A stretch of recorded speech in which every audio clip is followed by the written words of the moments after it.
এটা পড়লেই তেলাওয়াত। এই পড়াটা একটা আলাদা ইবাদত। দুনিয়ার এমন কোন বই নাই যেই বই পড়া ইবাদত। একমাত্র আল্লাহ পাক রব্বুল আলামিনের পবিত্র কোরআনুল কারীম, যেটা শুধু তেলাওয়াত করাটাই ইবাদত, এটা শুধু পড়াটাই ইবাদত। আল্লাহ পাক রব্বুল আলামিন আপনাকে আমাকে এই পবিত্র কোরআনুল কারীম পড়ার জন্য বলেছেন। আল্লাহ বলেছেন, উতলু মা উহিয়া ইলাইকা মিনাল কিতাব। দেখেন আল্লাহ পাক রব্বুল আলামিন পবিত্র কোরআনুল কারীমের মধ্যে যত জায়গায় আমর তথা আদেশ করেছেন, এই আমরটা 18টা অর্থে ব্যবহার হয়েছে। কয়টা অর্থে বলেন? কয়টা? এর মধ্যে একটা হচ্ছে আল আমরু লিল উজুব, আমর এটা ওয়াজিবের জন্য ব্যবহার হয়, এটা সাধারণত। কিন্তু আরো অন্যান্য আরো 17টা অর্থে আমর ব্যবহার হয়। তো আল্লাহ পাক রব্বুল আলামিনের এই যে পবিত্র কোরআনুল কারীমের মধ্যে আল্লাহ বলছেন উতলু, তার মানে আদেশ করেছেন তুমি তেলাওয়াত করো। তুমি তেলাওয়াত, বলেন উতলু মানে কি? তুমি তেলাওয়াত।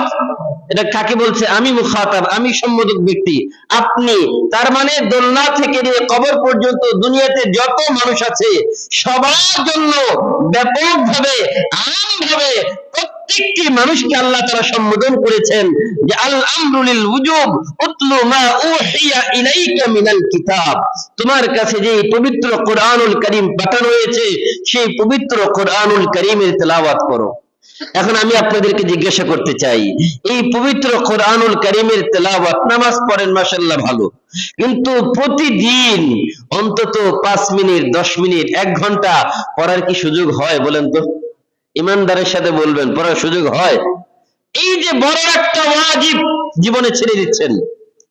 সব কাজের সময় হয়, খবর দেখার সময় হয়, গল্প গুজবের সময় হয়, বাজার করার সময় হয়, পরিবারকে সময় দেওয়ার সময় হয়, ব্যবসা বাণিজ্য করার সময় হয়, কিন্তু 1 ঘন্টা কোরআন তেলাওয়াত করব, একটা ইবাদত করব, এই সময় কারো হয় না। এটা কি ভালো না খারাপ? কি বলেন, ভালো না খারাপ?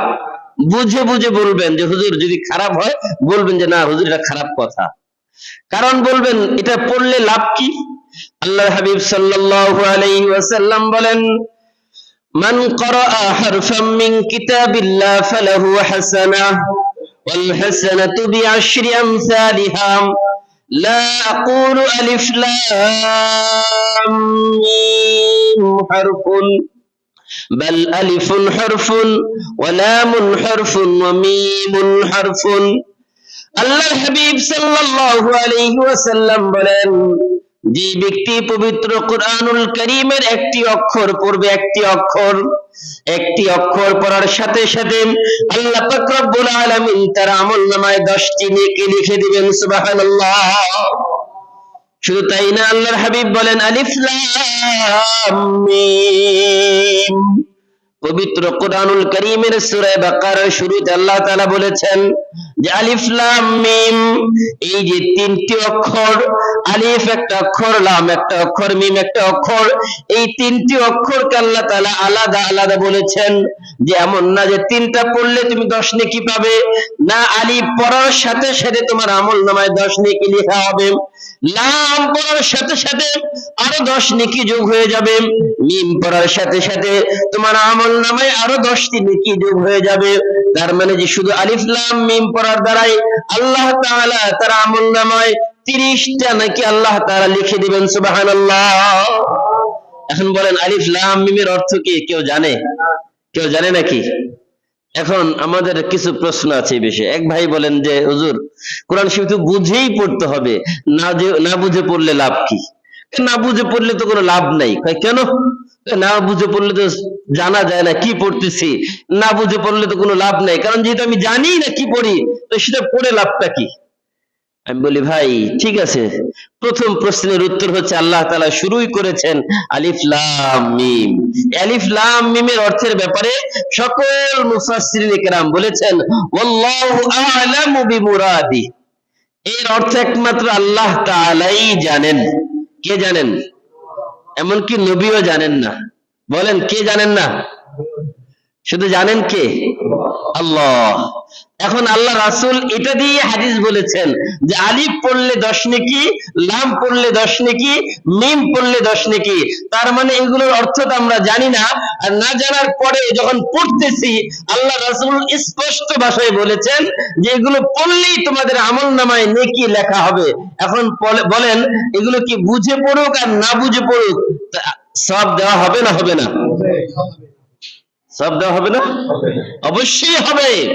এই জন্য বুঝে পড়েন আর না বুঝে পড়েন। হ্যাঁ, বুঝে পড়লে এটা আলাদা একটা সওয়াব আছে, কিন্তু না বুঝে পড়লেও সওয়াব পাওয়া যাবে ইনশাআল্লাহ। এই জন্য তেলাওয়াত করার দরকার আছে না নাই? বলবেন হুজুর আর দুই একটা লাভের কথা বলেন। কারণ ব্যবসায় যখন বুঝবো যে এই ব্যবসায় বেশি লাভ আছে, তখন তো ওই ব্যবসা করতে ইচ্ছা করবে। আর যদি দেখি যে ব্যবসায় বেশি লাভ নাই, ওই ব্যবসা বাদ দিয়ে আরেক ব্যবসা ধরতে হবে। কি বলেন? আল্লাহর হাবিব সাল্লাল্লাহু আলাইহি ওয়াসাল্লাম বলেন, মান ক্বারাআল কুরআন ফাস্তাযহারাহু ফাআহাল্লা হালালাহু ওয়া হাররামা হারামাহু আদখালাহুল্লাহুল জান্নাহ ওয়া শাফাআহু ফি 'ashratin মিন আহলি বাইতিহি কুল্লুহুম ক্বাদ ওয়াজাবাত লাহুন নার। আল্লাহর হাবিব সাল্লাল্লাহু আলাইহি ওয়াসাল্লাম বলেন, মান ক্বারাআল কুরআন, যে ব্যক্তি কোরআন পড়ে, মান ক্বারাআল কুরআন ফাস্তাযহারাহু, এবং কোরআনকে মুখস্থ করে, ফাআহাল্লা হালালাহু, এবং কোরআনের যেটা হালাল সেটাকে হালাল জানে, ওয়া হাররামা হারামাহু, এবং যেটা হারাম সেটাকে হারাম জানে, হালালটাকে হালাল জেনে হারামটাকে হারাম জেনে আমল করে। মান ক্বারাআল কুরআন ফাস্তাযহারাহু ফাআহাল্লা হালালাহু ওয়া হাররামা হারামাহ। কোরআন পড়বে এক নাম্বার, দ্বিতীয় নাম্বার কোরআনটাকে বুঝবে, কোরআনকে মুখস্থ করবে।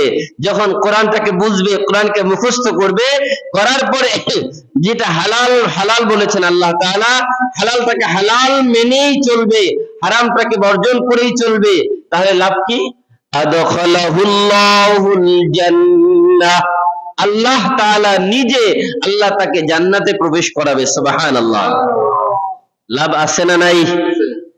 কম না বেশি? জান্নাত পাবেন কোরআন পড়লে, তাহলে লাভ কম মনে হয়, তাই না? আদখালাহুল্লাহুল জান্নাহ, শুধু কি জান্নাত পাবেন না, আরো আছে পুরস্কার। ওয়া শাফাআহু ফি 'ashratin মিন আহলি বাইতিহি কুল্লুহুম ক্বাদ ওয়াজাবাত লাহুন নার।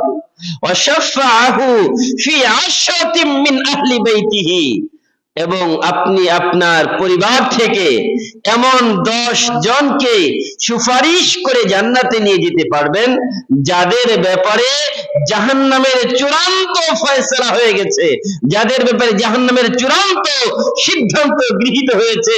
এমন 10 জনকে আল্লাহ তাআলা আপনাকে অনুমতি দিবেন যে তোমার পরিবার, তোমার বাবা, তোমার দাদা, তোমার ভাই, তোমার বোন, তোমার মা, তোমার আত্মীয় স্বজন যারা আছে, রক্তের রিলেটিভ, আগে সম্পর্ক হবে রক্তের সম্পর্ক যারা, এদের মধ্য থেকে কি যদি কেউ জাহান্নামে চলে যায় আর আপনি যদি জান্নাতি হয়ে যান, তাহলে আল্লাহ তাআলা আপনাকে এই পারমিশন দিবেন, অনুমতি দিবেন, তুমি তোমার ওই পরিবারে যারা আছে, যারা তোমাকে মহব্বত করতো, তাদের মধ্য থেকে 10 জনকে, যাদেরকে তোমার ভালো লাগে, দুনিয়াতে যারা তোমাকে মহব্বত করতো, ভালোবাসতো, তাদেরকে তুমি হাতে ধরে ধরে জাহান্নাম থেকে বের করে জান্নাতে নিয়ে যাও। বলি সুবহানাল্লাহ।